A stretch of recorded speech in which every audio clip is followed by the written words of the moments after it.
अस्सलाम वालेकुम। अच्छा जी, आज से हम अपनी कैप 3 का जो रिवीजन सेशन है उसका आगाज़ कर रहे हैं। तो इंशाअल्लाह ताला कोशिश हमारी रहेगी कि हम इसको जो हमने पिछले कोई 3-4-5 महीने में कोर्स हमने कवर किया उसको हम एफिशिएंट और स्मार्ट वे में रिवाइज़ कर सकें। तो पहले मैं रिवीजन का मतलब आपको समझा दूं कि हमारे रिवीजन का एजेंडा रहेगा क्या। अब ज़ाहिर बात है रिवीजन में आपको सारा सिलेबस एज इट इज़ जैसे पढ़ा वो पढ़ाया नहीं जा सकता। वो हमने से 100-110 घंटों में पढ़ा है तो हम उसको 10-12-15 घंटों में इसको रिवाइज़ जिस तरह आपके जहन में आ सकता है उस तरह नहीं करेंगे। हमारा रिवीजन का अंदाज़ क्या होगा? एक तो सबसे पहले आज के सेशन में हम आप लोगों की थोड़ी सी घर पे होमवर्क के लिहाज से रिवीजन की स्ट्रेटजी क्या होनी चाहिए, किस तरह चीज़ों को देखना चाहिए, उस पर हम बात करेंगे। और ये बातें मैंने रिपीटेडली लेक्चर के दौरान भी की हुई हैं, लेक्चर के स्टार्ट में ओरिएंटेशन में भी की थी, लेकिन अगर हम उसको दोबारा एक कन्फर्म करेंगे, रिकैप लेंगे उनका। और मोर इम्पॉर्टेंटली आपको अगेन टेस्ट और एग्ज़ाम की टेक्निक की सिग्निफिकेंस पे तवज्जो दिलाई जाएगी थोड़ी ज़्यादा डिटेल में। और उसके बाद हम चैप्टर वाइज, जैसे हमारा अब पहला टेस्ट ड्यू है वेंसडे को इंशाअल्लाह, तो उसके हिसाब से मैं चैप्टर 1 और चैप्टर 7 उसको मैं रिवाइज़ करना है। और रिवाइज करने से मुराद ये ली जाएगी कि जो हमारे कॉन्सेप्ट्स हैं जो हमने उन चैप्टर्स में सीखे, उनकी कॉन्सेप्ट्स को हम रीकैप लें कि भाई क्या क्या चीज़ें इस चैप्टर में हमारी डिस्कस हुई थी। मैं फिर बोल रहा हूँ की कॉन्सेप्ट को हम रिवाइज करेंगे, रिविजिट करेंगे। और हम सिर्फ उस चैप्टर के जो किताब में कॉन्सेप्ट लिखे हैं उन पे बात नहीं कर रहे होंगे, बल्कि हम उनके अलावा जो हमने कुछ क्वेश्चंस किए होते हैं क्लास में, डिस्कशन में हमारे सामने आए होते हैं, कुछ टेक्निक्स ऐसी होती हैं जो किताब में लिखी नहीं होती, सवालों के थ्रू हम सीख रहे होते हैं। तो कोशिश करेंगे हम उन टेक्निक्स को भी क्लास में रिवाइज करते रहें। और डेफिनेटली अगर आप लोगों के क्वेश्चन होंगे किसी टॉपिक से रिलेटेड तो उनको भी मैं आंसर करूंगा, ठीक है। तो रिवीजन में हमने की कॉन्सेप्ट को रिवाइज करने हैं, वो कॉन्सेप्ट जो किताब में लिखे हुए हैं, वो कॉन्सेप्ट जो पास पेपर में हमारे टेस्ट हुए हैं, उसमें जो की कैलकुलेशंस होंगी उन की कैलकुलेशंस को हम डिस्कशन में अपने जरूर शामिल करेंगे। But we will not be doing any long question, we will not be doing any illustration. सिर्फ हम to the extent of revising any concept, अगर हमें कहीं लगेगा कि भाई ये ट्रिकी कॉन्सेप्ट है, इसको without the help of data explain करना मुश्किल है, रिवाइज करना मुश्किल है, तो वहां पे हम डेटा भी बीच में ले आया करेंगे। But otherwise it will be the discussion और क्विक रीकैप इंशाअल्लाह आपको कोशिश करेंगे तमाम टॉपिक्स का मिल जाए। अच्छा, स्टार्टिंग हम करते हैं जी दोबारा अगेन एग्जाम पास रेट के रेफरेंस से। रीसेंट एग्जाम का पास रेट या लास्ट टाइम जब हमने डिस्कशन की थी तब आया नहीं था रिजल्ट, तो अब हम चूंकि बैठे हुए हैं जहां पे नया रिजल्ट आ चुका है, तो ये रीसेंट अटेम्प्ट का पास रेट था स्प्रिंग 25 जो आखिरी अटेम्प्ट हुई, और हमें विजिबली इसमें एक फॉल नज़र आ रहा है रीसेंट अटेम्प्ट में। और फॉल मैं फिर कहता हूं कि मेरे हिसाब से कॉस्ट का पेपर जो मैं आपको रिपीटेडली पास पेपर प्रैक्टिस के दौरान इस्टेब्लिश कराता आया हूं कि कॉस्ट के पेपर में पासिंग मार्क्स लेना कोई मुश्किल नहीं होता। पेपर बेशक थोड़ा बहुत मुश्किल हो जाए, कभी आसान हो जाए, लेकिन मुश्किल पेपर में भी पासिंग मार्क्स स्कोर करना बड़ा आसान होता है। मैं अक्सर आपको बताता हूं कि जो मुश्किल पेपर में सिर्फ फ़र्क क्या आता है, एग्ज़ाम टेक्निक्स की अहमियत बढ़ जाती है। जिस बच्चे की एग्ज़ाम टेक्निक्स पे ग्रिप अच्छी है वो मुश्किल से मुश्किल पेपर भी पास कर जाता है, लेकिन जिस बच्चे की एग्ज़ाम टेक्निक्स पे ग्रिप कमज़ोर है, सेम नॉलेज के साथ एग्जाम टेक्निक्स पे ग्रिप अच्छी है, टफ पेपर भी पास होगा, लेकिन नॉलेज बेस वही है, एग्जाम टेक्निक्स पे ग्रिप थोड़ा कमजोर है तो आसान पेपर भी फेल होने के चांसेस हो जाते हैं। सो पेपर आपने याद रखना है, पास और फेलियर सिर्फ आपके 4-5 महीने की तैयारी का नतीजा नहीं होता। वो 4-5 महीने की तैयारी प्लस चलें लास्ट 24 आवर्स डाल लें एंड 3 आवर्स एंड 15 मिनट्स जो एग्जाम में आप गुजारते हैं, ये इन सब का कम्बिनेशन होता है। सो यहां पे अगर पास रेट लो है तो मैं समझता हूं शायद हो सकता है एग्जामिनेशन का पेपर थोड़ा टफ हुआ हो, लेकिन टफ पेपर हुआ तो क्या एक्सपोज हो गया बच्चा, जिस बच्चे की एग्जामिनेशन टेक्निक्स पे ग्रिप कमजोर थी वो टफ पेपर में प्रेशर में आ गया और वो यहां पे गड़बड़ कर गया। तो ओवरऑल बहरहाल हम फिर भी बात करें तो हमारा overall pass rate, average pass rate still amongst the top 2 papers में ही है, तो इसमें इतना कुछ चैलेंज ज़्यादा है नहीं। और मेरे हिसाब से इंशाअल्लाह इस पेपर को पास करना आपको दिक्कत नहीं रहेगी अगर आप चीज़ों को सही अंदाज में सीख लोगे। पास पेपर एनालिसिस तो हमारे पास ऑलरेडी स्प्रिंग 25 का मेरा ख्याल है हम डिस्कस कर चुके हैं। टॉपिक वाइज तो मैं बात करता गया क्योंकि वायदा है ये पूरा ये शीट तो आपके पास जब दी थी मैंने तो उस वक्त ये कॉलम मिसिंग था, लेकिन इंडिविजुअल टॉपिक पढ़ते हुए ये column by the time paper हमारे पास आ चुका था, तो मोस्ट ऑफ टॉपिक्स में आपको ये सारा एनालिसिस आपको मिल चुका है। लेकिन बात फिर वही आपके सामने है कि हमारे टॉपिक्स बदलते रहते हैं, कुछ कॉन्स्टेंटली रिपीट होते हैं, कुछ बदलते हैं। हमें पास होना है तो कंप्रीहेंसिव नॉलेज के बगैर हम पास नहीं हो सकते। 100% सिलेबस कवरेज बेटा रखोगे तो ही पास आपकी एश्योरेंस मिलेगी। सिलेक्टिव स्टडी के साथ कभी पास होने की उम्मीद ना रखिएगा। आप सीए के किसी भी एग्जाम की बात कर रहा हूं, अगर आपने सिलेक्टिव स्टडी की हुई है तो आप तुक्का लगाने जा रहे हो, और तुक्का आपको पता है हर दफा नहीं लगता। अगर आप चाहते हो कि मैं कॉन्फिडेंस से पेपर पास करूं तो आपको कंप्रीहेंसिव सिलेबस कवरेज रखनी है, and you have ample time. आपस की बात अभी आपके तकरीबन 1.5 महीने से ज़्यादा, लगभग 2 महीने के आसपास टाइम पड़ा है। It is more than sufficient. बल्कि मुझे अभी, मैं रिसेंटली आपसे बात करूं, मुझे ये छुट्टियों से पहले किसी बच्चे ने पूछा कि जी मैं 3 सब्जेक्ट्स तैयार कर रहा हूं, तो 3 सब्जेक्ट तैयार करने में मेरे 2-3-4 चैप्टर थोड़े कमज़ोर रह गए हैं फलाने सब्जेक्ट के, तो क्या मुझे वो सब्जेक्ट ड्रॉप कर देना चाहिए या मैं कोशिश करूं उनको कवर करने की? तो माई आंसर वाज कि बेटा, मैं जब सीए फाइनल के एग्ज़ाम दे रहा था तो मैंने स्क्रैच से 8 वीक्स में स्क्रैच से 3 सीए फाइनल के आखिरी 3 पेपर, जिसके बाद मैं चार्ट अकाउंट बन गया था, वो मैंने प्रिपेयर किए थे। तो आप लोग तो कैफ में बैठे और कैफ के 3 पेपर की बात कर रहे हो, और उसमें भी आप कह रहे हो मेरे 3-4 चैप्टर कमजोर है, बाकी सारे मैंने पढ़े में।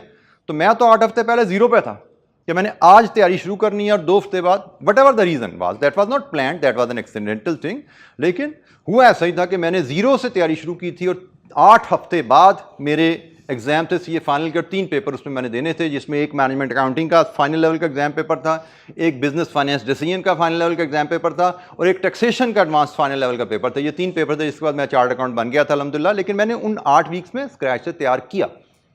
तो अभी भी जो मैं कहने का मकसद है कि इट्स नेवर टू लेट। और मैं एक और बच्चे की मिसाल आपसे मैं शेयर करूं, पिछले टाइम या उससे पिछले टाइम की बात है, शायद मैंने आपसे कभी जिक्र किया हो, लेकिन now is the time when you need these kind of examples and motivation. एक बच्चे का, मेरा स्टूडेंट नहीं था, मुझे पेशावर का बच्चा था, उसने तारुफ कराया, सर मैं पेशावर में हूँ, आपसे पढ़ा तो कभी नहीं हूँ, लेकिन मुझे किसी स्टूडेंट ने कहा कि मैं आपसे मशवरा कर लूँ। तो मैंने कॉस्ट काउंटिंग के रेफरेंस से बात कर रहा था कि सर मैंने ऑनलाइन में पता नहीं मैं किस टीचर के साथ रजिस्टर्ड था, तो मैंने बिल्कुल पढ़ाई नहीं की, लेक्चर मैंने लिए ही नहीं, और मैं बहुत ज़्यादा टाइम ज़ाया कर दिया। अब 6 हफ्ते रह गए हैं पेपर में और मैं 0 पे खड़ा हूँ। मैं सोच रहा हूँ इस पेपर को मैं ड्रॉप कर दूँ। अब उस बच्चे को मैंने, आपको पता है फिर जैसे मैं सुनाता हूँ, सुनाई उसको मैंने थोड़ी बातें, और फिर उसको मैंने कहा बेटा आप ज़िंदगी के अब 4 महीने अब ज़ाया कर चुके हो, और अब आप मुझसे कह रहे हो 4 जमा 2 6 पे फातिहा पढ़ लूँ इकट्ठी। दिस इज द टिपिकल, अगर मैं समरी करूँ तो सवाल आपका ये है कि 4 पे तो मैंने खुद अपनी मर्जी से फातिहा पढ़ लिया, 2 की इजाज़त आप दे दें, तो ताकि 6 मेरी ज़िंदगी के महीने ज़ाया हो जाएं पूरे। मैंने कहा your approach should be otherwise, कि यार 4 महीने ज़ाया हो गए हैं, मेरी कमी कोताही थी, अब जो टाइम रह गया ना इसमें मैंने इतनी मेहनत करनी है कि मैंने वो 4 महीने का नुकसान भी कवर करना है। एक पॉजिटिव माइंडसेट तो ये है। तो अगर आप वाकई अपने मुस्तकबिल के बारे में सीरियस हो तो you should follow this mindset. और मैंने कहा अल्लाह ताला ने इंसान को ना बड़ी काबिलियत दी हुई है। इंसान जब एक इरादा कर लेता है ना, यार मैंने ये काम करना है, उस इरादे के मुताबिक जब अपनी एफर्ट्स डालता है तो अल्लाह ताला बड़ी मदद करता है और इंसान बड़े बड़े काम कर जाता है। तो मेरा ख्याल है कि आपको अगर आप सीरियस हो तो आप ये इरादा करो, मैंने सब्जेक्ट पास करना, फिर दिन देखना है ना रात देखनी है, बस सब्जेक्ट पास करना है, मैंने लग जाओ इसके ऊपर। तो उस बच्चे को बात समझ आई, अल्लाह ताला ने उसके दिल में को बात डाल दी। रिजल्ट वाले दिन उसका मुझे मैसेज आया कि सर आपके कहने में मैंने तैयारी की थी और अल्हम्दुलिल्लाह मैं पास हो गया हूँ। आपसे अगर मेरी बात ना हुई होती तो मैं बिल्कुल फातिहा पढ़ चुका था, मैं छोड़ चुका था, मैं सिर्फ आपसे ठप्पा लगवाने आया था कि ठप्पा लगाए तो मैं कर जाऊँ। लेकिन आपने मुझे मोटिवेट किया तो मैंने पढ़ना शुरू किया और पढ़ते पढ़ते अल्हम्दुलिल्लाह मैं पास कर गया। तो कहने का मकसद है कि इट्स नेवर टू लेट। जब आप इरादा करो आप मेहनत से हासिल कर सकते हो मंजिल, लेकिन वो इरादा एग्जाम से 24 घंटे पहले ना करना। मतलब now is the time, now is the time. अभी तक मैं कह रहा हूँ इट्स नॉट टू लेट। अभी भी आप शुरू कर दें इरादे से, कोई कमी कोताही कवर करना शुरू कर दो तो इंशाअल्लाह कर जाएंगे। इंशाअल्लाह आप इरादा के साथ यकीन रखिए। और मैं फिर याद करा दूं, हमें रिवीजन में, प्रैक्टिस में, एग्जाम तक पहुंचते पहुंचते क्या काम करने हैं। मैं अभी तक ये चीज़ें समझा नहीं पा रहा आप लोगों को। रिवीजन पे मैं बार बार तवज्जो आपकी दिलाता हूं कि भाई रिवीजन करो। रिवीजन पे मैं फिर फ़र्क आपको समझाता हूं, रिवीजन और प्रैक्टिस का फ़र्क समझो। रिवीजन का मतलब है नोट्स को पढ़ना। मुझसे अभी भी कई बच्चे पास पेपर से क्वेश्चन पूछ रहे होते हैं, सारे सवाल में ये ट्रीटमेंट समझ नहीं आ रही, और मैं अक्सर बच्चों को रेफर कर रहा हूँ कि भाई किताब में जाके वो पेज पढ़ो, किताब में जाके वो पैरा पढ़ो, वहाँ पे इसका जवाब लिखा है जो सवाल मुझसे पूछ रहे हो तुम। तो सवालों में आप फंसते हो किस लिए? क्योंकि आपके बेसिक कॉन्सेप्ट्स ठीक नहीं होते। आपने किताब को, नोट्स को बार बार पढ़ा नहीं होता, और आप सवालों को ही समझ के चल रहे होते, जैसे यही हमारी इन सवालों ने ही हमें पास कराना है। पास आपको सवालों ने नहीं कराना, पास आपको रिवीजन ने करवाने हैं। नोट्स जो प्रिंसिपल्स बेसिक कॉन्सेप्ट उनकी अंडरस्टैंडिंग ने करवाना है। तो ये चीज़ ध्यान में रखो बेटा, कभी भी रिवीजन की जान नहीं छोड़नी। मैं अक्सर बच्चों को कहता हूँ आखिरी रिवीजन, मतलब नोट्स का जो रिवीजन, जैसे हम अभी वॉक थ्रू करने लगे प्रिंसिपल्स के ऊपर से, वो आखिरी वॉक थ्रू आपका एग्जाम से एक दिन पहले होना चाहिए, जिसमें आप रिवीजन करते हैं, प्रैक्टिस नहीं करते, क्वेश्चन नहीं करते। एक ये इशू है। दूसरा इशू हमें जो आता है वो अनसीन क्वेश्चन के रेफरेंस से। ये तो खैर रिवीजन स्ट्रेटेजी है लॉन्ग टर्म, इस पर भी मैं बात थोड़ी सी करता हूं, लेकिन मैं मेन जो प्रॉब्लम मैं आइडेंटिफाई कर दूं अनसीन क्वेश्चंस के रेफरेंस से। मतलब ये मुझे बहुत ज्यादा प्रॉब्लम समझ नहीं आ रही, मैं इस मसले का आपको हल कर नहीं पा रहा आप लोगों के साथ। मैंने रिपीटेडली आप लोगों को बताया हुआ, पहले लेक्चर से मैंने बात शुरू की थी, क्वेश्चन की रीडिंग कितनी अहम है और क्वेश्चन को बार बार पढ़ने की आपको हैबिट होनी चाहिए।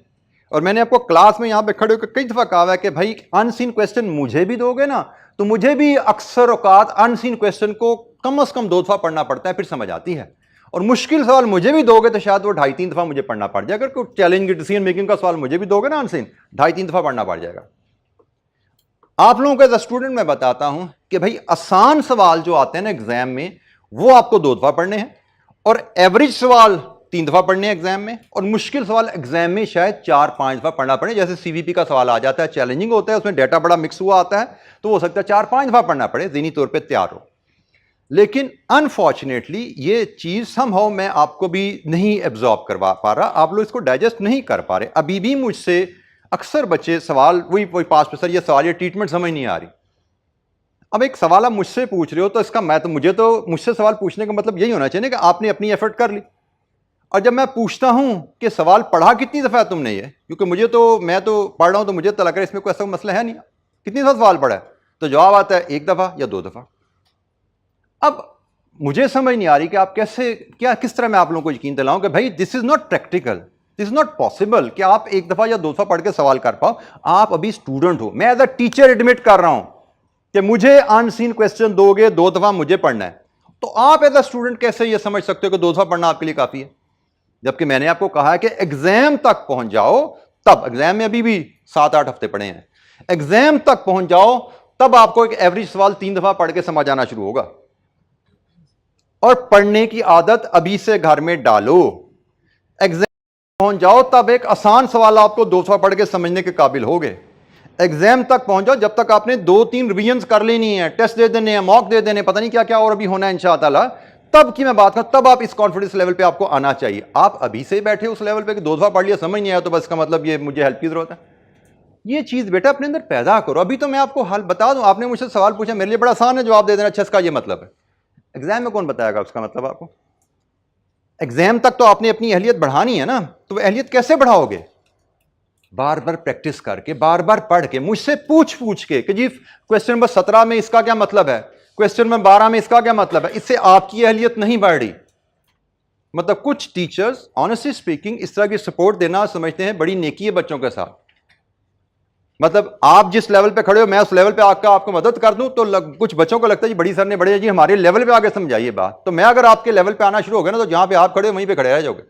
मैंने आपके लेवल पे नहीं आना, मैंने आपको लेवल रेज करने के तरीके बताने हैं कि अपने लेवल को कैसे उठाना है आपने। अगर मैं आपके लेवल पे आता रहा, तो जहां पे आप 4 महीने पहले मुझे मिले थे, वहीं पे 4 महीने बाद मिलोगे, चलो उससे एक स्टेप ऊपर आ जाओगे। मैंने आपको एक स्टेप नहीं बढ़ाना, मैंने आपको पूरी मंजिल चढ़ानी है। आपको तो मंजिल चढ़ाने के लिए मैंने आपको पुश देनी है, तरीका बताना है, ऐसे ऊपर आओ, ऐसे ऊपर आओ, ऐसे अगला कदम उठाओ, ऐसे अगला कदम उठाओ। मैंने नीचे आके आपसे बात नहीं करनी, मैंने आपको आहिस्ता आहिस्ता ऊपर उठाना है। उसके लिए आपने ऊपर चढ़ना है, तो आपको मेहनत करनी है, तो जो करनी है, जो गाइडेंस दी जा रही है उनके मुताबिक चलना है। अगर गाइडेंस के मुताबिक नहीं चलोगे बेटा, तो आपका लेवल अप नहीं होगा। ठीक है, तो ये आपने बेटा जहन में रखना है कि क्वेश्चन रीडिंग पे तो जो कीजिए, 3, 4, 5, 6 दफा पढ़िए, पूछिए मुझसे, जरूर पूछ लीजिए। लेकिन जब आप 5, 6, 8 दफा पढ़ चुके हो सवाल, फिर 1 दफा 2 दफा पढ़ने के बाद सवाल हल नहीं हुआ, फिर मुझसे ना पूछिए बेटा, दिस इज नॉट फेयर। आप सीखोगे नहीं इस तरह, मेरी मदद करने से आपका लेवल रेज नहीं होगा। आपका लेवल रेज होगा, कोई बात नहीं, 6 दफा पढ़ना पड़े सवाल पढ़ो, लेकिन जितनी दफा पढ़ोगे आप कुछ ना कुछ सीख रहे होगे। सो इस पे बेटा बहुत ज्यादा तवज्जो कीजिए। और फिर एग्जाम टेक्निक्स की मैं जब बात कर रहा था, तो एग्जाम टेक्निक्स हैं बेटा ये अजम्पशन लेकर सवाल को पूरा करना। आसान पेपर आता है ना, अगर आप इस assumption के, अगर आप इस टेक्निक के आदी हैं, आसान पेपर आएगा, आपको 10 assumption लेनी है, बाकी पेपर हल हो जाना है, आपके 65 70 75 नंबर आ जाने, डिपेंडिंग अपॉन कैसी तैयारी थी आपकी। मुश्किल पेपर आएगा, आपको 10 की जगह 20 assumption लेनी पड़ेंगी, लेकिन जो बच्चा assumption लेके पेपर पूरा करेगा उसके 65 70 75 नहीं आएंगे, 51 55 60 नंबर आ जाएंगे, बट पास हो जाएगा वो। बट प्रॉब्लम क्या होती है, जिस बच्चे को assumption लेके सवाल करने की आदत नहीं होती, वो आसान पेपर में तो 50 52 नंबर लेके पास हो जाता है। assumption नहीं ली, 65 70 75 का पेपर हल किया, 50 52 नंबर आगे पास हो गया। लेकिन जब मुश्किल पेपर आता है, assumption लेके वो आगे नहीं चलता, फंस के रुक जाता है, तो उसका पेपर ही 60 62 नंबर का होता है। और 60 62 नंबर में से 50 प्लस आना बड़ा मुश्किल हो जाता है, गलतियां भी तो होती हैं ना हमसे। तो 60 62 का नंबर किया, पेपर अटेम्प्ट हुआ तो नंबर आते हैं 35 38 40, पेपर भी मुश्किल था, फेल हो जाते हैं। तो अगर आप assumption लेके पेपर पूरा करने की आदत, इस टेक्निक को अडॉप्ट करोगे तो ही चैलेंजिंग पेपर पास होते हैं। आसान पेपर इस आदत के बगैर भी पास हो जाएंगे, लेकिन मुश्किल पेपर इस आदत के बगैर पास नहीं होंगे। और बात फिर वही है कि ये आदत आपको घर से, रिवीजन से, प्रैक्टिस से डालनी है। टेस्टों में, क्लासरूम जो रिवीजन टेस्ट चल रही है उसमें अप्लाई करके डालनी है। आपको जी एग्जाम में जाके करेंगे, अभी जवाब देख देख के सवाल हल कर लें, एग्जाम में जाके assumption लेके सवाल हल कर लेंगे, तो एग्जाम में ऐसा नहीं होता। क्योंकि जब आपको आदत पड़ी होती है ना, जवाब की मदद से फिगर डालोगे फिर आगे चलोगे, तो एग्जाम में भी आप यही करते रहते हो कि भाई जवाब की कहीं से मिल जाए, किताब तो नहीं है तो दाएं बाएं देख लें, किसी से हेल्प मिल जाए फिर आगे चलें। तो वहां पे हेल्प मिलती नहीं है, आगे चलते नहीं हो, टाइम ज़ाया होता जाता है और आपका 20 25 30 नंबर का पेपर छूट जाता है। सो डेवलप दिस हैबिट, जो मैं बार बार कहता हूं, अनसीन क्वेश्चन करते हुए assumption लेके फिगर डालो और सवाल को पूरा कर दो, फिर जवाब देखो और उससे सीखो कहां पे assumption ली थी, कैसे कैलकुलेशन करनी चाहिए थी। ये आदतें बेटा जितनी जल्दी अडॉप्ट करोगे उतना बेहतर है। ये यहां पे एक रिवीजन के एंगल से हम बात कर रहे थे, ये मैं थोड़ी सी आपकी तवज्जो दिलाना चाहता हूं। मैं इसको यूजुअली, ये मेरा एक्सपीरियंस है और मुझे लगता है कि एज अ स्टूडेंट मैंने इस टेक्निक से बहुत ज़्यादा फ़ायदा उठाया था। और मुझे लगता है कि प्रोफेशनल लेवल एजुकेशन पे रिवीजन, फाइनल रिवीजन जो आखिरी कह लो महीना डेढ़ की रिवीजन है, वो इस अंदाज में होनी चाहिए। इसमें जनरली मैं क्या करता था, मैं जो रिमेनिंग हमारा टाइम से, महीने की मुझे छुट्टियां मिली, 4 हफ्ते की छुट्टियां मिली, तो 4 हफ्ते के टाइम को मैं डिवाइड कर लेता था सब्जेक्ट्स में, कि मैंने 4 हफ्ते में से 3 सब्जेक्ट में पढ़ रहा हूं। तो अकॉर्डिंग टू माई प्रिपरेशन, हर बच्चे की प्लानिंग फ़र्क होगी कि जी मैंने सब्जेक्ट 1 को 12 दिन देने हैं, सब्जेक्ट 2 को 8 दिन देने हैं और सब्जेक्ट 3 को 10 दिन देने हैं। अपनी प्रिपरेशन के लिहाज से, अपनी स्ट्रेंथ के लिहाज से मैं दिन बांट लेता था। और फिर मैं उस दिन के मजीद से आखिरी महीना है तो 2 हिस्से कर लेता था कि यार 12 दिन है एक सब्जेक्ट के लिए, जिसके 8 दिन फर्स्ट रिवीजन के हैं, 4 दिन सेकंड रिवीजन के हैं। जिसके 8 दिन हैं उसके 5 दिन फर्स्ट रिवीजन के, 3 दिन सेकंड रिवीजन के। जिसके 10 दिन है उसके 7 दिन फर्स्ट रिवीजन, 3 दिन सेकंड रिवीजन। ये मैंने दिन बांट ली। अब मैं फर्स्ट रिवीजन शुरू करूंगा, जब पहले मैं फर्स्ट रिवीजन 1 2 3, फिर सेकंड रिवीजन 1 2 3 ऐसे चलूंगा। फर्स्ट रिवीजन लेट्स सी मेरा सब्जेक्ट 1 की रिवीजन के दिन है, तो मैंने पूरा दिन 1 2 3 6 7 8 दिन अगर है ना, तो 8 दिन मैंने सब्जेक्ट 1 ही पढ़ना है टिका के। हाँ, जहां मुझे ब्रेक चाहिए, एक सब्जेक्ट पढ़ते पढ़ते बंदा बोर हो जाता है, ब्रेक चाहिए, तो ब्रेक में मैं सब्जेक्ट 2 का कोई मुश्किल टॉपिक जो मेरा थोड़ा कमज़ोर था, मैं 1 आध घंटे के लिए। अब ये देखो स्टडी में ब्रेक भी स्टडी से आती है। यहाँ पे थक गए तो ब्रेक का मतलब ये नहीं कि कोई मूवी देख लें, हम कोई मोबाइल फ़ोन पकड़ लें, 1 घंटा को रीलें देख लें, वो काम नहीं है। अगर आप स्टडी से सीरियस हो तो स्टडी में ब्रेक भी स्टडी से लेनी है कि एक सब्जेक्ट से बोर हो गए तो दूसरा सब्जेक्ट पढ़ लो, दोबारा वापस आ जाओ। मैं एक सब्जेक्ट को यूजुअली, देखो जब रूटीन में पढ़ रहे हैं तो टाइम टेबल के हिसाब से पढ़ रहे हैं, दिन में 3 सब्जेक्ट की क्लासेज हैं, रोज जाकर 3 सब्जेक्ट की पढ़ने हैं। लेकिन जब फाइनल रिवीजन करने बैठे हैं, जिसमें हमने सब्जेक्ट को निचोड़ करके उसको रिफाइन करना है, तो रिफाइन करने में मुझे लगता है कि एक सब्जेक्ट का माइंडसेट बनाते बनाते आपको टाइम लगता है। अब एक सब्जेक्ट आप रोज के 3 सब्जेक्ट पढ़ रहे हो 4-4 घंटे करके, तो 4 घंटे एक सब्जेक्ट पढ़ा, दूसरे पे शिफ्ट हो गए, फिर 4 घंटे पढ़ा, दूसरे पे शिफ्ट हो गए। तो 3 वैरायटी पढ़ने से दिमाग आपका जल्दी थकता है। और दूसरा, एक सब्जेक्ट में अभी आप एब्जॉर्ब करना शुरू करते हो तो आपका टाइम टेबल कहता है दूसरे सब्जेक्ट पे शिफ्ट हो जाओ, तो आपका टेम्पो जो एब्जॉर्प्शन का है मुझे लगता है वो ब्रेक होता है, वो इतना बेहतर नहीं रहता। इसलिए बेहतर है कि आप एक सब्जेक्ट पकड़ो, तो जब तक उसकी सारी रिवीजन कंप्लीट नहीं होती उसी के पीछे पढ़ोगे, इसको खत्म करके साइड में करेंगे, फिर दूसरे पे शिफ्ट होंगे, दूसरा खत्म करेंगे तो तीसरे पे शिफ्ट होंगे। इस तरह की प्लान करो। ब्रेक में आपने दूसरा सब्जेक्ट पढ़ना तो पढ़ो, लेकिन इसको मैं कहता हूं ब्लॉक डेज को ब्लॉक्स बना लो। एक ब्लॉक में एक ही सब्जेक्ट पढ़ रहे हो, दूसरे ब्लॉक में सिर्फ दूसरा सब्जेक्ट पढ़ो, 3 4 5 7 दिन, जितने दिन का भी ब्लॉक है, दैट डिपेंड ऑन यू। आप हो सकता है 30 दिन के 3 रिवीजन करना चाहते हो, तो जनाब 12 दिन है, 12 दिन के 3 हिस्से कर लो, 6 3 2 या 6 4 2 इस तरह कर लो, अगर 3 रिवीजन करनी है। इट्स ऑल डिपेंड्स अपॉन कि आप खुद कैसे प्लान करते हो, लेकिन सोचो और उसको उस तरह बनाओ और इंप्लीमेंट करो। सो ये जो मैं रिवीजन के लिए मैं कह रहा था कि आप उसको ब्लॉक्स में डिवाइड करके फिर चलें तो आपके लिए बेहतर रहता है। मार्किंग की और कमेंट्स में रिवीजन प्रैक्टिस के साथ मैं आपको इसकी तवज्जो दिला बैठा हूं। जो पार्ट्स आते हैं इनको करना, जो नहीं आते अजम्पशन लेके विदाउट वेस्टिंग टाइम आगे जाना। This is the key examination technique, इस पर आपने तवज्जो रखनी है। एग्जाम स्ट्रेटजी पे बेटा इसमें थोड़ी सी बात मैं इनिशियल लेवल पे हमारी बहुत ज़्यादा नहीं हुई थी, इंट्रोडक्टरी लेवल मैंने आपको बताया था, लेकिन इस पर थोड़ी सी हम बात ज़रा मज़ीद करते हैं। इसमें कुछ बातें मैंने जो लिखी हुई हैं, एक बात जो मैं रिपीटेडली शायद कई दफ़ा आपसे जिक्र किया हुआ है कि to perform well in the exam that is the ultimate destination. आपकी तैयारी जो सारी पिछले महीने से क्लासेस पढ़ रहे हो, टेस्ट रिवीजन के लिए आप यहाँ बैठे हो, अल्टीमेट एम क्या है कि 3 घंटे 15 मिनट हमारे अच्छे गुजरे। तो उन 3 घंटे 15 मिनट अच्छे गुजारने के लिए कुछ बड़ी की चीजें हैं जिनके ऊपर हमारे बच्चे की तवज्जो ही नहीं होती, जिनके अहमियत का हमारे बच्चों को एहसास ही नहीं होता।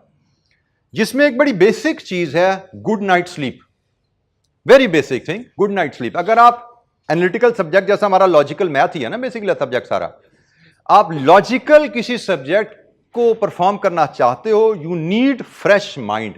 कम से कम 7 से 8 घंटे अनइंटरप्टेड नींद होनी चाहिए सब्जेक्ट से पहले आपके पास, तो ही इस सब्जेक्ट के सवालों को पढ़ के एग्जाम में समझ पाते हो और बेहतर अंदाज में हल कर पाते हो। This is very important thing जो कि एग्जामिनेशन से पहले आपको चाहिए। जिसकी तरफ हमारे बच्चों की तवज्जो नहीं होती, उनका ख्याल होता है पढ़ते रहें, सारी रात पढ़ते पढ़ते गुजर जाएगी तो ज़्यादा अच्छी तैयारी हो जाएगी। सारी रात अगर आप पढ़ते रहे हो तो अपने लिए सिवाय नुकसान के कुछ नहीं काट रहे आप। जो अपने पिछले 5 महीने की मेहनत है उस पर पानी फेर रहे हो, ये याद रखिएगा। स्पेशली सीएमए की बात कर रहा हूं मैं किसी और सब्जेक्ट की बात नहीं करता। जिस सब्जेक्ट में एनालिटिकल नंबर्स हैं, एनालिटिकल डेटा इन्वॉल्व है, उस सब्जेक्ट में आपकी परफॉर्मेंस विदाउट स्लीप डाउन होती जाती है। सिर्फ नींद ही नहीं चाहिए, आपको फ्यूल भी चाहिए, which is food. Good food आपको चाहिए। अगर आप खाना खाए बगैर पेपर देने जाते हो तो भी आपकी एफिशिएंसी डाउन है। नाश्ते के बगैर पेपर देने गए हो, आपकी एफिशिएंसी डाउन है। जैसे गाड़ी में फ्यूल नहीं है या पुअर क्वालिटी फ्यूल है, गाड़ी इंजन सही काम नहीं करेगा।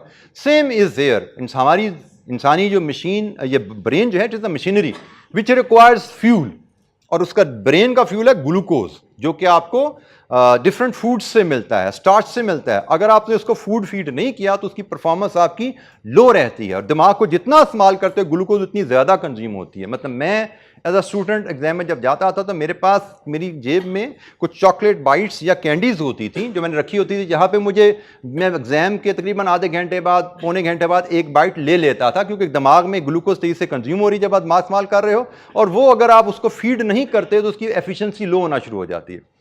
ये बात बेटा अपने नींद और खाना, ये सिर्फ एग्जाम के लिए जरूरी नहीं है, ये यहां से ऑनवर्ड मुझे लगता है जितना जो टाइम है आपके पास, जो अब एक तरह का ना अब निचोड़ निकालना है ना, अपने सारी पूरे 4-5 महीने का आपने सारा जोर दोबारा यहां पे इकट्ठा करके लगाना है।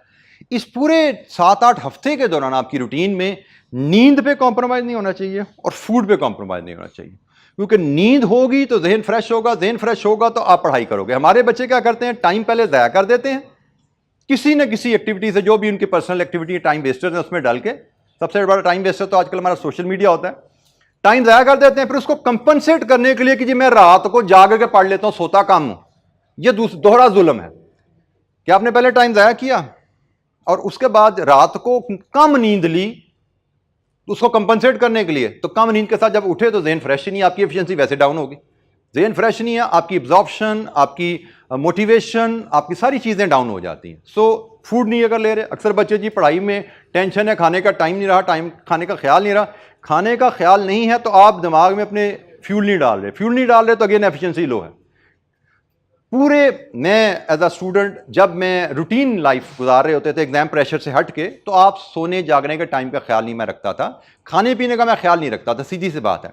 लेकिन जब मैं पढ़ाई के दिनों में एंटर हो जाता था, फाइनल राउंड में जब एंटर हो जाता था, तो मैं बाकायदगी से सोने का ख्याल रखता था अपने, कि जब सोऊं 7-8 घंटे की नींद लूं, और टाइम के ऊपर खाना, खाने बेशक छोटे मील ले लें, अब जरूरी नहीं कि आप 3 टाइम खुल के खाएं, थोड़ा थोड़ा करके। मैं तो बल्कि कहता हूं 4-5 दफ़ा खाएं आप, मतलब 3 टाइम खाने के अलावा बीच में ब्रेक में आप में भी चाय बिस्किट ले लें, कभी 2 केले खा लें, अपना इनटेक फूड की बढ़ाएं, क्योंकि आपके दिमाग ने, जो पढ़ने वाले बच्चा उसका दिमाग ने ज़्यादा इस्तेमाल होना है, उसके दिमाग को ज़्यादा एनर्जी चाहिए, तो आप उसको ज़्यादा एनर्जी दोगे तो वह ज़्यादा काम करेगा। आपने एनर्जी का वही रखा, रेस्ट इसको दिया नहीं, तो इसकी एफिशिएंसी डाउन हो जाएगी। आप किताबें लेके बैठे तो रहोगे लेकिन उनसे कुछ सीख नहीं पा रहे होगे, एब्जॉर्ब नहीं कर पा रहे होगे। आपकी एब्जॉर्प्शन, आपकी लर्निंग बहुत बढ़ जाएगी अगर आप अपने सोने का, अपने खाने पीने का ख्याल रखोगे। और मैं जैसे कहा, शॉर्ट मील्स ऐड कर लें अपने साथ, तो आपकी परफॉर्मेंस बहुत ज़्यादा एनहेंस हो जाती है। ये मैंने लास्ट 24 आवर्स की आपसे थोड़ी डिस्कशन कर ली। लास्ट 24 आवर्स के अलावा नाइट की भी बात होगी, फूड की भी बात होगी, बल्कि मैंने तो अगले 7-8 हफ्ते की आपको बता दी किन चीज़ों का आपको ख्याल रखना है। एक चीज़ जो लास्ट 24 आवर में मैं और रिकमेंड करता हूं कि एग्जामिनेशन से एक दिन पहले, ये बेटा ये भी बहुत अहम टेक्निक है जो कि बच्चों को, अक्सर बच्चों को प्रेशर दे जाती है अगर इस पर अमल ना करें। एग्जाम से एक दिन पहले, कल आपका एग्जाम है तो आज की तारीख में मेरी समझ में आपको सिर्फ रिवीजन करनी है, आपको प्रैक्टिस नहीं करनी। रिवीजन प्रैक्टिस का फर्क मैं समझा चुका हूं। रिवीजन मतलब किताब पढ़ो, नोट्स पढ़ो, मैक्सिमम बेसिक इलस्ट्रेशन कर लो। कोई एग्जामिनर क्वेश्चन एग्जाम से एक दिन पहले के लिए आपने पेंडिंग नहीं रखना। जो करने हैं, जितनी प्रैक्टिस करनी है, जितनी तोपें चलानी है, पहले चला लो। उस दिन आपने सिर्फ रिवीजन करनी है ताकि आपके जहन का थोड़ा सा कूल हो जाए, जरा आसरा हो, क्योंकि सवाल जब करोगे ना आखिरी हफ्ते दिन जब करने बैठते हो, ये प्रैक्टिकली अगेन मेरा जाती तजर्बा, मैंने तो ऐसी हरकतें अल्लाह का शुक्र है नहीं की हुई, लेकिन मैंने बच्चों से, हजारों बच्चों से फीडबैक लेके ऊपर बता रहा हूं। आखिरी दिन जो बच्चा सवाल करने बैठता है ना, जो सवालों से रिवीजन करने बैठता है, उसका दिल करता है कि मैं सारे सवाल जो मैंने 5 महीने किया ना, आखिरी दिन में सारे के सारे दोबारा करूंगा, जो कि इम्प्रैक्टिकल होता है। आप जब करने की कोशिश करते हैं, एक दफा पढ़ के सवाल करने की कोशिश करते हैं, अच्छा मैंने तो पहले भी 3 दफा किया, एक दफा पढ़ के हो जाना चाहिए, लेकिन प्रेशर में एक दफा पढ़ के नहीं होता। आप एकदम आपको लगता है यार तो भूल ही गया, ये तो मैंने 4 दफा सवाल किया, मुझसे ये नहीं हो रहा, तो एग्जाम में आंसरिंग कैसे होगा? प्रेशर आ जाता है एकदम, आपका सारा कॉन्फिडेंस, जो 4 महीने की मेहनत है ना, वो डाउन द ड्रेन गुड़म करके गिर जाती है। तो हमने ऐसी हरकत नहीं करनी किसी भी पेपर में। आई विल एडवाइज, किसी भी पेपर में आपने एग्जाम से एक दिन पहले जो आपका डे होता है, आपने सिर्फ रिवीजन करनी है। पास पेपर क्वेश्चन उस दिन नहीं देखना, क्योंकि उस दिन आपको पास पेपर देखना आपके कॉन्फिडेंस को, 4 महीने की लर्निंग को शैटर कर देता है। हमने एग्जामिनेशन में अपनी लर्निंग को भी लेकर जाना है, अपने कॉन्फिडेंस को भी लेकर जाना है। भाई हमने मेहनत की है, इंशाअल्लाह हम पेपर करके निकलेंगे। उस दिन एग्जाम से एक दिन पहले हम अपनी बेवकूफ़ी की वजह से अपने कॉन्फिडेंस को शैटर कर देते हैं। जब हम एक दफ़ा पढ़ के सवाल करने की कोशिश करते हैं, नहीं होता, क्योंकि हम ज़्यादा से ज़्यादा सवाल करना चाह रहे हैं ना। तो एक दफ़ा पढ़ के सवाल करने की कोशिश की, नहीं हुआ तो परेशान हो गए कि हमें शायद जो हमने सीखा था 4 महीने में शायद भूल गए हम। दूसरा बेटा, अपने माइंडसेट्स को अवॉइड करना है। आपको एक एग्जाम टेक्निक बताई हुई है कि एग्जामिनेशन में आपने कोई क्वेश्चन का सीक्वेंस हमने फॉलो नहीं करना होता। हमें सिर्फ एक गाइडेंस हमारे पास अवेलेबल है, जिसके तहत हम क्वेश्चन का सीक्वेंस सेलेक्ट करते हैं, और वो गाइडेंस है सबसे आसान सवाल सबसे पहले, छोटा सवाल आसान सवाल सबसे पहले, और जो सबसे मुश्किल सवाल है उसको एंड पे डाल दो। ग्रेजुअली हम आसान तरीन से आसान तर, फिर आसान, फिर मुश्किल, मुश्किल तर, मुश्किल तरीन की तरफ चलते हैं। ये सीक्वेंस ध्यान में रखो, लेकिन माइंडसेट घर से ना बना के चलो। जैसे अदनान साहब ने कहा जी आसान तरीन सवाल करना है, तो ओवरहेड का सवाल आसान होता है, सबसे पहले ओवरहेड ही करेंगे। अब ये माइंडसेट आ गया कि सबसे पहले ओवरहेड का सवाल करें। अब मैंने ओवरहेड का सवाल करने को नहीं कहा, मैंने कहा आसान सवाल करना है। ये आपने खुद सोच लिया कि यार पिछले 4 अटेम्प्टों में तो ओवरहेड का सवाल आसान था, तो मैं सबसे पहले ओवरहेड का सवाल करूंगा। माइंडसेट लेके निकलते हो घर से। अब आप जा रहे हो, सबसे पहले सवाल, अब पेपर आपके हाथ में है, पहले 15 मिनट में आप ओवरहेड का सवाल ढूंढे, ओवरहेड का सवाल है किधर। अब ओवरहेड का सवाल उस दिन एग्जामिनर ने दिया ही नहीं है, माइंडसेट था ना। अब आप गए, और यार ये इसमें तो मैंने 10 में से 10 नंबर लेने थे, 10 नंबर तो गए मेरे। और भाई 10 नंबर गए नहीं है, पेपर अभी भी 100 नंबर का ही है, 90 नंबर का पेपर नहीं हो गया। आप उसके ज़हन में जब माइंडसेट होता है ना, तो ये इस तरह की बातें ज़हन में आती है। 10 में से 10 लेने थे, सबसे आसान सवाल तो मेरा ओवरहेड का होता है, और वो निकल गया। और भाई ओवरहेड का निकला है तो कोई और आसान सवाल उसने दिया होगा, टेंशन किस बात की। हमें तो जो पेपर दिया गया है उसमें पास होना है, और इंशाअल्लाह जब हम माइंडसेट हमारा ठीक होगा, फिक्स नहीं होगा, फ्लेक्सिबल, हमें सिर्फ ये पता भाई आसान सवाल करना है। वो आसान सवाल किसी भी टॉपिक से हो सकता है। बाज़ औक़ात आसान तरीन टॉपिक्स में से मुश्किल तरीन सवाल आ जाता है, और बात का मुश्किल तरीन टॉपिक में से आसान सवाल आ जाता है एग्जाम में। हमें एग्जाम में बैठ के समझना है। एक गाइडलाइन हमारे पास अवेलेबल है कि नॉर्मली यूजुअली डिसीजन मेकिंग का सवाल मुश्किल होता है, यूजुअली सीवीपी एनालिसिस का सवाल मुश्किल होता है, लेकिन पास पेपर क्वेश्चन करते हुए आपके सामने बड़े बड़े आसान डिसीजन मेकिंग के सवाल भी आए हुए हैं, सीवीपी एनालिसिस के बड़े आसान सवाल भी आपके सामने आए हुए हैं। तो हमेशा नहीं होते, नॉर्मली आसान, नॉर्मली मुश्किल होते हैं। नॉर्मली ओवरहेड का सवाल आसान होता है, लेकिन मुश्किल सवाल भी हमने मादी में देखे हुए हैं। सो हम माइंडसेट नहीं लेके जाएंगे, गाइडलाइन हमारे पास है, उस गाइडलाइन के मुताबिक हम एग्जामिनेशन में बैठ के फैसला करेंगे कि भी सबसे आसान सवाल कौन सा है, सबसे पहले करने वाला सवाल कौन सा है। तो माइंडसेट कैरी नहीं करना है। और मैं आखिर तक तवज्जो दिला रहा हूं कि रीडिंग पे time is your investment, it is not wastage. इस चीज को जहन से निकालिए। हमारे बच्चे के जहन में होता है शायद reading is wastage of time, reading is investment. मैं आपको शायद बहुत ज्यादा दफा तवज्जो नहीं दिला पाया, लेकिन अगर आपके जहन में क्वेश्चन का मैप है, एक 10 नंबर का सवाल जिसको करने के लिए एग्जामिनेशन में आपके पास 18 मिनट होते हैं, अगर उसका मैप आपके जहन में है कि भैया सवाल कहां से शुरू होना है, कहां खत्म होना है, क्या फॉर्मेट होगा, कौन से फार्मूलाज हैं, तो यकीन मानिए वो 10 नंबर का सवाल आप 8 से 10 मिनट में पेपर पे लिख लेते हो, सारी कैलकुलेशन के साथ पेपर पे ले आते हो। अब 10 नंबर के सवाल के लिए एग्जाम में अगर आपको 18 मिनट दिए गए हैं और उसका आंसर पेपर पे लिखने में अगर 8-10 मिनट लग रहे हैं, तो बाकी 8-10 मिनट किस लिए हैं? पढ़ने के लिए, सोचने के लिए। इसीलिए इसको मैं इन्वेस्टमेंट कह रहा हूं। ये पूरे आंसर बनाने की इन्वेस्टमेंट है कि भाई हमने अगर रीडिंग और प्लानिंग नहीं की तो हम आंसर नहीं लिख पाएंगे। हमें रीडिंग और प्लानिंग पर टाइम लगाना है, हमें सिर्फ हैबिट डेवलप करनी है, हमें ये कॉन्फिडेंस डेवलप करना है कि भाई अगर रीडिंग और प्लानिंग पे हमने टाइम लगाया हुआ है तो सवाल हल करने में कुछ चैलेंज नहीं रहता, गिवन टाइम में सवाल ठक करके हल होगा। हमारा बच्चा घबराता है पढ़ने से इसलिए कि उसको लगता है जो मैं पढ़ रहा हूं टाइम ज़ाया हो रहा है, जो लिखना शुरू करूंगा तो काम शुरू होगा ना, भाई मेरा काम तो शुरू ही नहीं हुआ जब तक मैंने लिखा नहीं। तो ये गलत सोच है। आपका काम शुरू हो गया जब आपने सवाल को पढ़ना शुरू कर दिया, जब आपने सवाल के बारे में सोचना शुरू कर दिया, किस फॉर्मेट पे, किस फार्मूला से, किस सीक्वेंस में सवाल हल होना है, जब आपने ये सोचना शुरू कर दिया आपका काम शुरू हो चुका है। लिखने का काम तो उस सारे प्लान को दिमाग में जो खाका बन गया पेपर पे लाने का काम है, और वो सबसे आसान काम होता है। मुश्किल काम है उस खाके को बनाना, दिमाग में सेट करना सवाल को समझ के। सो उस पर बेटा बार बार मैं तवज्जो दिला रहा हूं कि अपना टाइम लगा के रखिए। और ये फाइनली वही एग्जाम के रेफरेंस है कि भाई क्वेश्चन में हर चीज़ परफेक्ट करना ज़रूरी नहीं है। पेपर पास करने के लिए आपको हर चीज़ परफेक्ट करना ज़रूरी नहीं है। मैं अपनी फिर एक मिसाल दूंगा। मेरी फाइनल रही, मैं 3 पेपर की बात कर रहा था। चूंकि मेरी 3 पेपर में तैयारी इतनी अच्छी नहीं थी, 8 हफ्ते में कितनी की तैयारी फाइनल लेवल के सब्जेक्ट की कर ली होगी। मेरा एक एडवांस टैक्सेशन का पेपर मुझे बार बार याद आता है कि उसमें एडवांस टैक्सेशन आप लोग सारे टैक्स पढ़े हो, साथ साथ आपको पता है डिफरेंट लॉज हैं, रूल्स हैं जिसके तहत कैलकुलेशंस आपने न्यूमेरिकल्स करने होते हैं। तो हमारे भी न्यूमेरिकली मुझे याद है क्वेश्चन होते थे बड़े बड़े।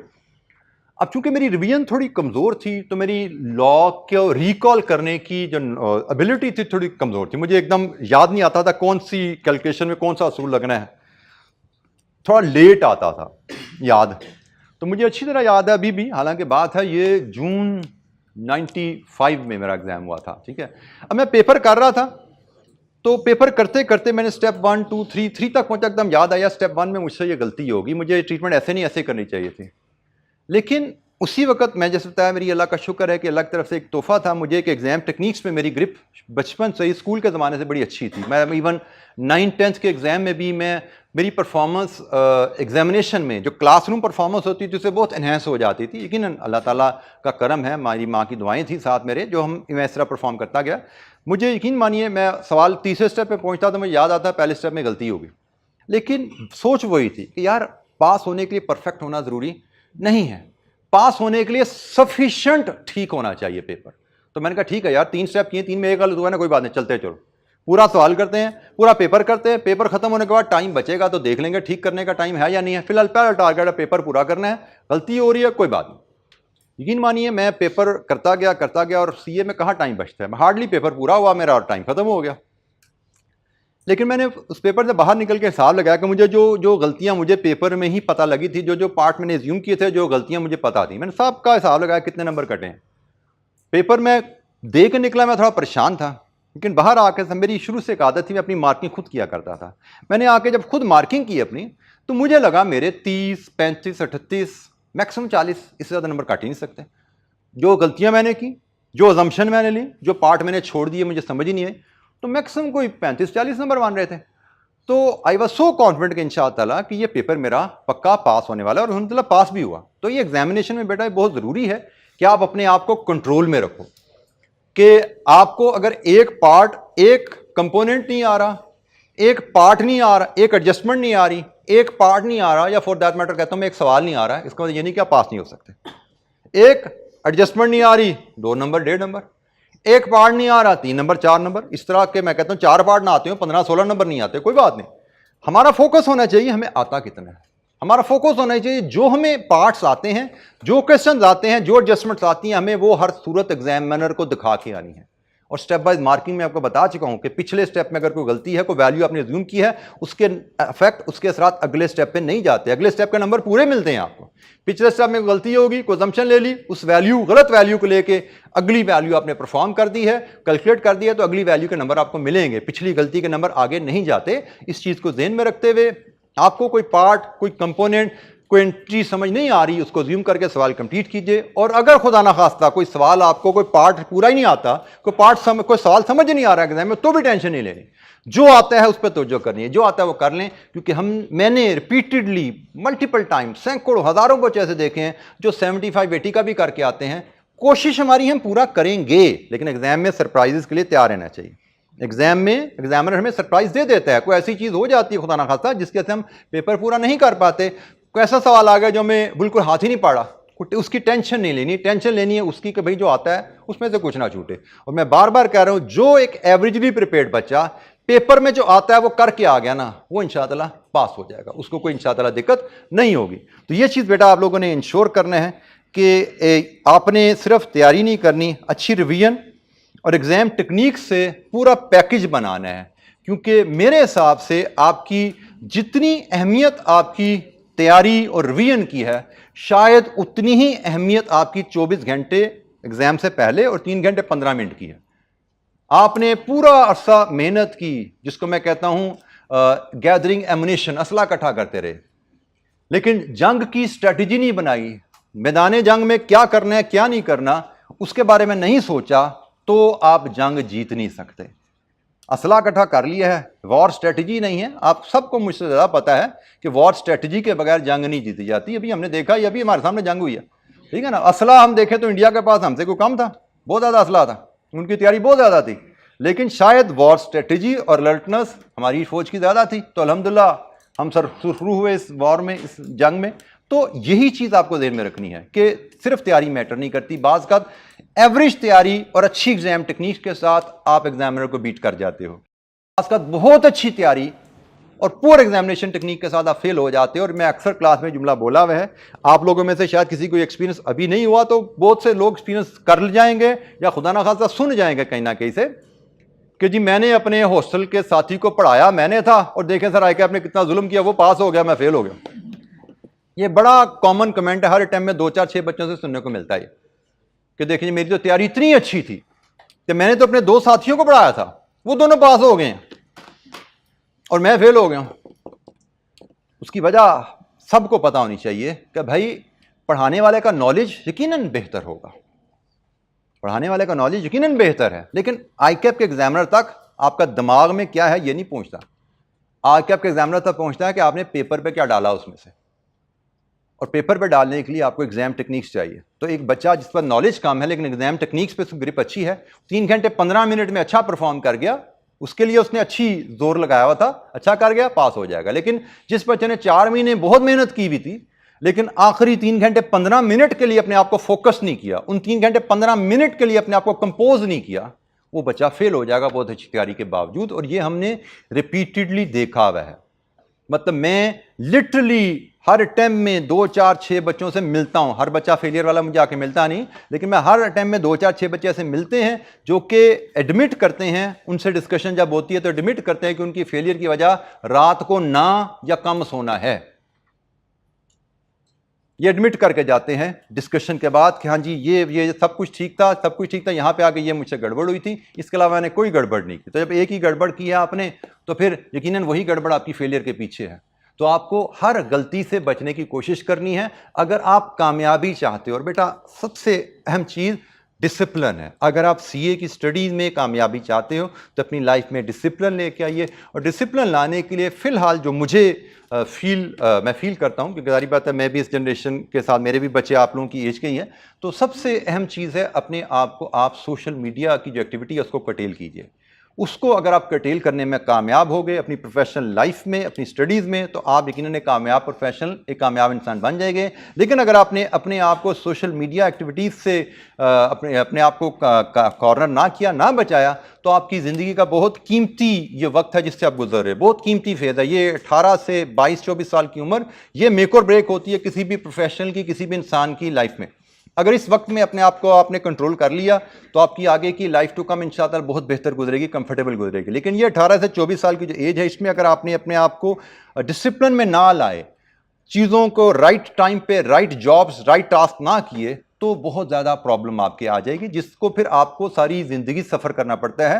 या आप कह सकते हो कि लेस प्रिविलेज लाइफ आप गुजारोगे, क्योंकि जो बोते हो वही काटना है। तो कोशिश कीजिए एक डिसिप्लिन वे में जो गाइडेंस आपको दी जा रही है उसके मुताबिक चलिए, ताकि आगे इंशाअल्लाह आपकी ज़िंदगी यहाँ पे भी छोटे छोटे जो स्टेप्स हैं ये भी आसानी से गुजरें, आपके जो छोटे छोटे एग्जाम्स हैं, और आगे इंशाअल्लाह जो प्रोफेशनल लाइफ में जाएंगे, फिर सीफेप में जाना है, अपने फाइनल लेवल एग्जाम में जाना है, वहाँ पर भी इंशाअल्लाह आप अच्छा करेंगे इंशाअल्लाह। ठीक है जी। तो ये एक ओवरऑल बैकग्राउंड हो गया, टोन सेट होगी आपके अगले जो 7-8 हफ्ते हैं उनके लिए। और अब हम जो हमारी पहला शेड्यूल है टेस्ट का, जो कि चैप्टर 1 और चैप्टर 7 के रेफरेंस से हैं, तो उसके रेफरेंस से हम बात करने चलें। बिल्कुल, उससे भी पहले मैंने एक छोटा सा रीकैप रखा हुआ है। ये मैं बिल्कुल शुरू में इसलिए रख लिया, किसी रेलेवेंट चैप्टर में नहीं इसको लेके जा रहा। ये जो मटेरियल की वेस्टेज में चेंज, उसका इंपैक्ट ऑन कॉस्ट, रिवीजन के लिए मैंने इसको बिल्कुल शुरू में रख लिया है, क्योंकि ये कहीं ना कहीं किसी ना किसी टॉपिक में आप जो घर पे भी रिवीजन करोगे, टेस्ट करोगे, ये स्किल यूज़ होनी है। तो मैं इसको किसी टॉपिक में डिस्कस नहीं कर रहा, मैं यहाँ पे आपको इसका रीकैप देने लगा हूँ कि ये हमने, आपको याद होगा क्लासरूम में अलग से एक्टिविटी की थी जिसमें हमने चेंज इन मटेरियल वेस्टेज, उसका impact on material cost per unit, और चेंज इन लेबर एफिशिएंसी, उसका impact on cost per unit, ये हमने डिस्कस किया था। तो ये मैं उसका रीकैप आपको स्टेज पे शुरू में देने लगा हूँ, ताकि आगे जितने टॉपिक पढ़ने हैं उसमें जहाँ पे ये डिस्कशन आएगी आप इसको जहन में आपके इसके फार्मूलाज और कॉन्सेप्ट हों और आप इनको लेके चल सकें। जी बेटा।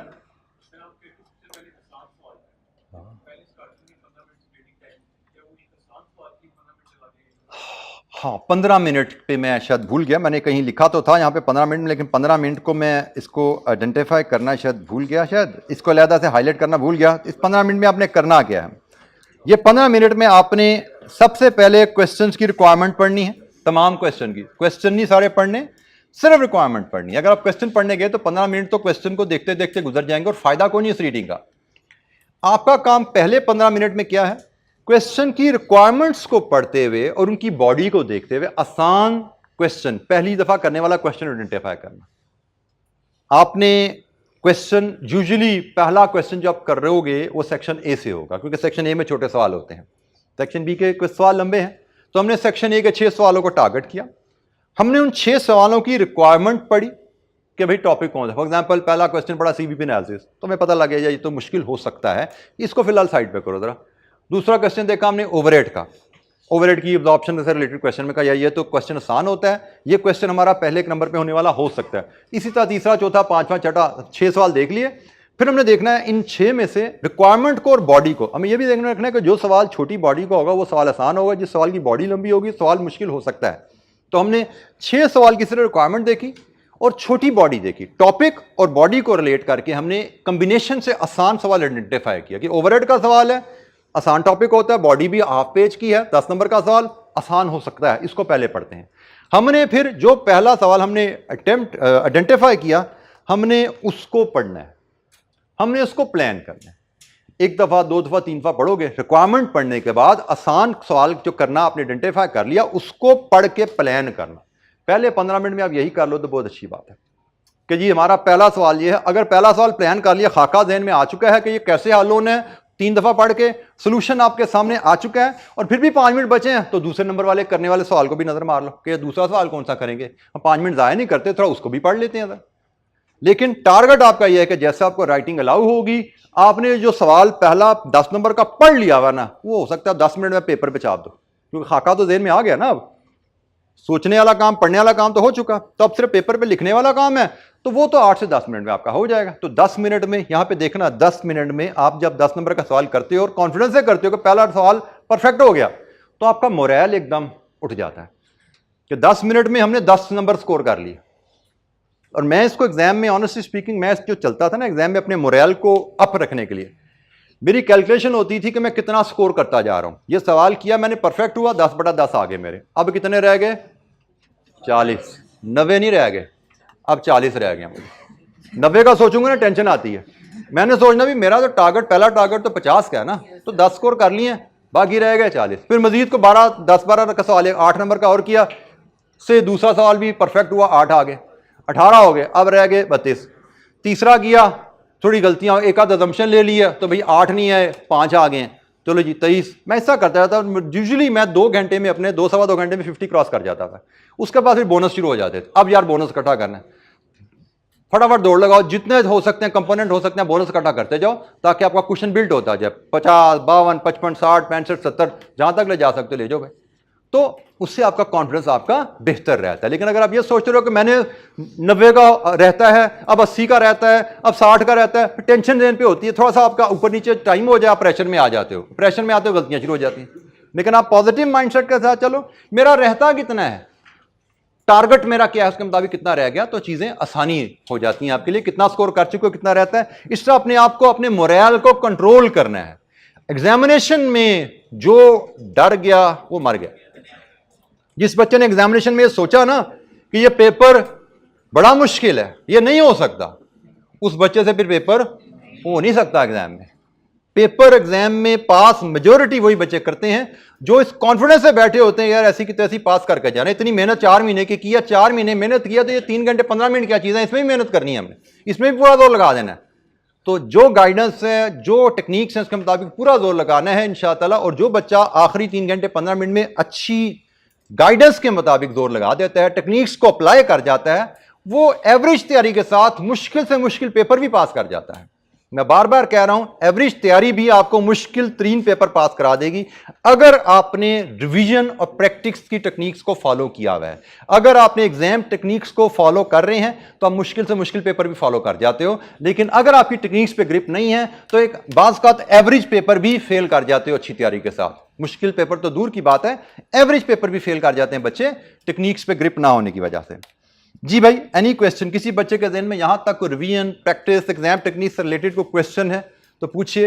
लेकिन ये बातें बेटा याद रखिएगा और इनको अपनी घुट्टी में बांध लेके इन पे अमल करना है। अगर आप कामयाबी चाहते हैं इंशाअल्लाह तो 99% बच्चे को इन गाइडेंस पे अमल करना है। और ये मैं बार बार बोल रहा हूं, ये गाइडेंस सिर्फ सीएमए के लिए नहीं है, ये आपके हर तकरीबन न्यूमेरिकल पेपर के लिए गाइडेंस है। जो यहां पे assumption लेकर सवाल करने वाली बात कर रहा हूं, R1 पढ़ रहे हो तो उस पर भी ये लगेगा, टैक्सेशन कर रहे हो उस पर भी ये लगेगा, न्यूमेरिकल क्वेश्चन में assumption लो, सवाल कंप्लीट करो, दिस इज इंपॉर्टेंट। क्वेश्चन पूरा करना है जरूरी, as compare to question perfect करने का लालच करना। कभी भी एग्जाम में परफेक्शन के लालच में टाइम जाया ना करो।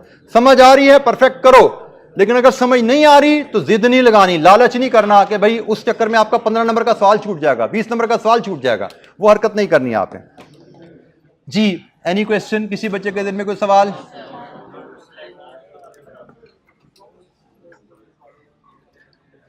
अच्छा जी, हम रिकैप लेते हैं, जरा रिवीजन करते हैं अपनी मटेरियल कॉस्ट पर यूनिट पे मटेरियल वेस्टेज की चेंजेस से क्या असरात आते हैं। मैंने इस सारे कॉन्सेप्ट को एक बेसिक फार्मूला में आपको समराइज करके सिखाया था। हमने बात सीखी है कि कॉस्ट पर यूनिट जो भी होती है वो हमेशा ग्रॉस क्वांटिटी पे बेस करती है, हमेशा ग्रॉस क्वांटिटी पे बेस करती है। ग्रॉस क्वांटिटी ही बेसिकली आपकी इनपुट क्वांटिटी होती है, ठीक है। आप मशीन में जो क्वांटिटी फीड कर रहे हैं, इनपुट जो कर रहे हैं, वो आपकी ग्रॉस क्वांटिटी ही होती है। कॉस्ट आपकी हमेशा ग्रॉस क्वांटिटी पे बेस करती है। और अगर आपकी वेस्टेज किसी वजह से बदल रही है तो वेस्टेज बदलने का मतलब, अब आप चूंकि वेस्ट कम होगा तो आपको मटेरियल कम डालने की जरूरत है। पहले आप 100 डालते थे, 100 में से 5% आपका वेस्ट होता था, आपकी फिनिश प्रोडक्ट में 95 जाता था। अगर अब आपको कहा जा रहा है कि मैं चले इसको परसेंटेज से हट के मैं इसको केजीज में ले जाता हूं, आपको 100 केजी फीड करते थे और 5 केजी वेस्ट होता था, इसका मतलब 95 kg आपकी आउटपुट होती थी। अब आपको कहा जाता है कि भैया अब आपका वेस्टेज जो होगा ना वो 2 kg होगा। अगर आपका वेस्टेज 2 kg होगा तो भाई फिनिश गुड में तो 95 ही जाना है ना, तो मशीन में डालना कितना है? This is the basic concept. पहले हमारी कॉस्ट पर यूनिट में 100 kg इस्तेमाल हो रहा था, अब कॉस्ट पर यूनिट में 97 kg इस्तेमाल होगा। पहले हम 100 kg मशीन में डालते थे तो हमारी प्रोडक्ट बनती थी, अब मशीन में 97 kg डालेंगे तो प्रोडक्ट बनेगी। मैंने परसेंटेज से निकाल के केजीज की टर्म में आपको कॉन्सेप्ट एक्सप्लेन किया। और जब ये हमें बात परसेंटेज की टर्म में की जाती है तो दिस इज द फार्मूला। हमें रिवाइज्ड इनपुट क्वांटिटी अगर चाहिए तो हम current input quantity minus current wastage over 1 minus revised wastage, हम इस फार्मूला की मदद से अपनी revise input quantity of raw material निकाल सकते हैं। और रिवाइज क्वांटिटी पे हम इनटू रेट कर दें तो हमारी रिवाइज कॉस्ट आ जाती है। इसी कॉन्सेप्ट को हम अगर फार्मूलाज की मदद से हल करना चाहें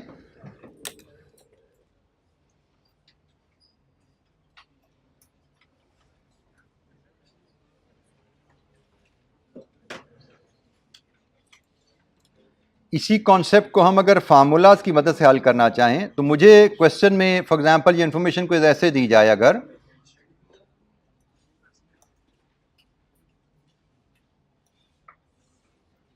मुझे क्वेश्चन परसेंटेज की मदद से अगर दी जाए तो हम परसेंटेज की मदद से इसको कैसे हल करेंगे?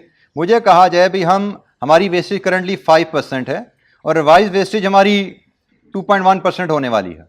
अगर मुझे डाटा ऐसे दिया जाए कि रिवाइज वेस्टेज हमारी 2.1% होने वाली है, तो बताइए अब हमारी कॉस्ट पर यूनिट के लिए कितने केजी इस्तेमाल होने चाहिए? तो ये कैलकुलेशन आपको इसी तरह बता रही है कि भाई हमारी करंट इनपुट क्वांटिटी है 100 केजी, 1 माइनस करंट वेस्टेज 5% है, 5% लिख लीजिए, 0.05 कर लीजिए, divided with 1 minus revise wastage 2.1% कर लीजिए। तो देखिए यहां से आप रिवाइज क्वांटिटी क्या आती है आपकी 97.03 kg लीजिए जी, राउंडिंग ऑफ का थोड़ा सा फर्क है। तो ये वही बात आ गई कि आपको अब 97 kg फीड करनी है। पहले आप 100 kg डालते थे तो प्रोडक्ट बनती थी, अगर वेस्टेज कम हो गई है तो आपको अब कितने केजी मशीन में डालने हैं तो आपकी प्रोडक्ट बनेगी। पहले आपकी cost this quantity into rate था, अब आपकी cost this quantity into rate आएगा। और ये फार्मूला आपका ऐसे थोड़ा सा मॉडिफाई भी बात का हमें करना पड़ सकता है। हमें ग्रॉस की जगह हो सकता है क्वेश्चन में नेट क्वांटिटी दी जाए, तो जब हम gross into 1 minus current wastage करते हैं तो हमारी करंट नेट क्वांटिटी तो आ रही है, ठीक है ना। ये हमारी कैलकुलेशन जो है ये हमारी करंट नेट क्वांटिटी को तो रिप्रेजेंट कर रहा है। तो एग्जाम में कभी हमें करंट ग्रॉस क्वांटिटी दी जाएगी, वेस्टेज में चेंज करके मटेरियल कॉस्ट निकालो ये कहा जाएगा, या कभी हमें करंट नेट क्वांटिटी दी जाएगी और हमें वेस्टेज में चेंज करके हमें कहा जाएगा कि बताइए रिवाइज कॉस्ट या क्वांटिटी क्या है। तो इन दोनों में से depending upon the data concept एक ही है, लेकिन दो मैंने फॉर्मेट आपके सामने रख दिए ताकि आपको ये याद रहे। अब ये 4 कैलकुलेशंस हैं, ये 4 कैलकुलेशंस आपको परफॉर्म करनी है। फार्मूलाज आपने अगर नोट कर ली हैं तो वही फार्मूलाज को फॉलो करते हुए ये 4 कैलकुलेशंस आप मुझे करके दिखाइए जरा। हमें करंट रॉ मटेरियल कॉस्ट दी गई है और उसके बाद हमें 4 सिनेरियोज बताए गए हैं जिनमें वेस्टेज में प्लस या माइनस, वेस्टेज में इजाफा हो रहा है या कमी हो रही है, उसके हिसाब से हमें रिवाइज्ड कॉस्ट मेजर करनी है।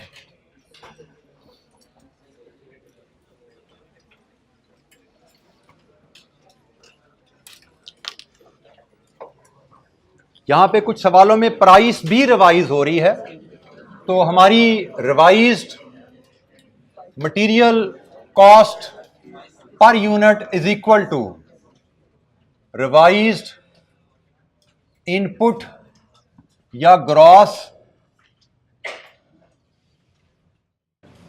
Quantity per unit into revised price of material. ये हमारा रहेगा मेन प्लान जिसके तहत हम सारी एक्टिविटीज हल करेंगे।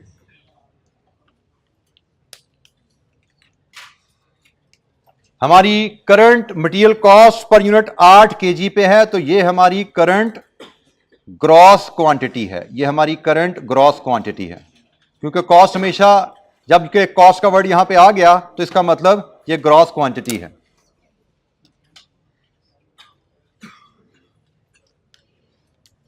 क्वेश्चन नंबर 1 में हमारी वेस्टेज करंट 10% है, रिवाइज होकर चली जाएगी 8% पे। तो रिवाइज इनपुट हम निकालेंगे 10 kg into 1 minus current wastage divided with 1 minus revise wastage. ये हमारी रिवाइज क्वांटिटी आ गई। और रेट क्या है जी? 7.5% का इजाफा। पहले हमारा रेट था 10 रुपए का, अब 7.5% का इजाफा आ जाएगा। लीजिए जी, ये हमारा case number 1, revise quantity into revise rate, revise cost per unit आ गई। सॉरी 8 kg, माई मिस्टेक, ये 8 kg है, दिस इज 8 kg। 8 kg हमारी करंट ग्रॉस क्वांटिटी है। 1 माइनस 10% करंट वेस्टेज और 1 माइनस रिवाइज्ड 8% वेस्टेज। फार्मूला जो आपको सिखाया गया था 84.3 पर यूनिट, ये हमारी 84.13, ये हमारी रिवाइज्ड मटेरियल कॉस्ट आ गई। Case number 2, raw material wastage 10% से 12.5 पे चलेगी और प्राइस जो है 8% से कम होगी। वेस्टेज बदली है तो पहले रिवाइज क्वांटिटी देख लें। हमारी current gross quantity 8, current wastage 10%, revise wastage 12.5%। ये जी हमारी क्वांटिटी रिवाइज होके आ गई। और प्राइस के बारे में कह रहे जी, प्राइस में 8% की कमी होगी। तो प्राइस जो 10 रुपए पर केजी है, 8% कमी का मतलब 0.92 या 92%, एक ही बात है। लीजिए ये दूसरा केस हो गया 75.27,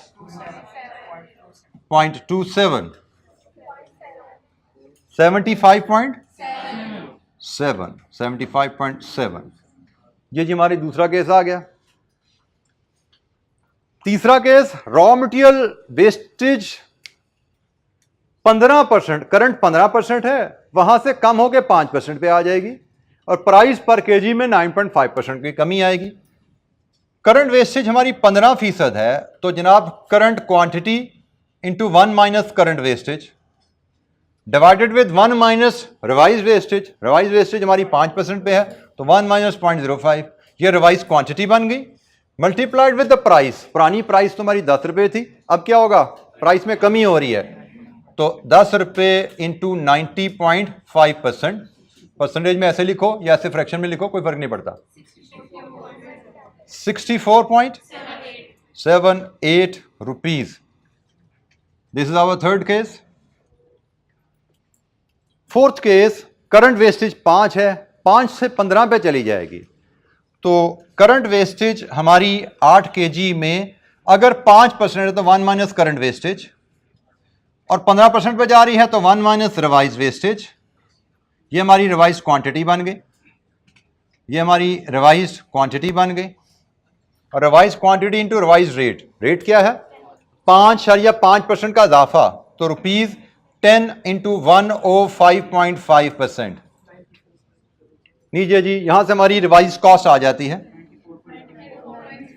94.33। लीजिए जी, मटेरियल वेस्टेज में अगर चेंज हो तो उसका इंपैक्ट हमारी क्वांटिटी पे क्या है, उसका इंपैक्ट हमारी कॉस्ट पे क्या है, हाउ टू मेजर दैट। हमारे डिफरेंट डिसीजन मेकिंग के सवालों में, सीवीपी के सवालों में, इन्वेंट्री मैनेजमेंट के सवालों में ये टेक्निक टेस्ट होती है। सो ये स्किल आपकी डिफरेंट टॉपिक्स में टेस्ट होगी। उसके लिए मैंने एक समराइज वे में एक्टिविटी के थ्रू ये आपको चीज फार्मूलाज की मदद से एक्सप्लेन कर दी। Any question?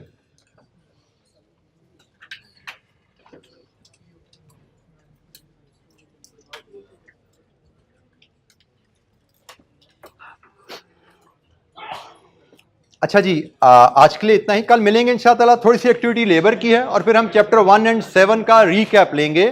तो कल का टारगेट हमारा इंशाअल्लाह 1 और 7 का रीकैप है इसके साथ। Thank you very much. अस्सलाम वालेकुम।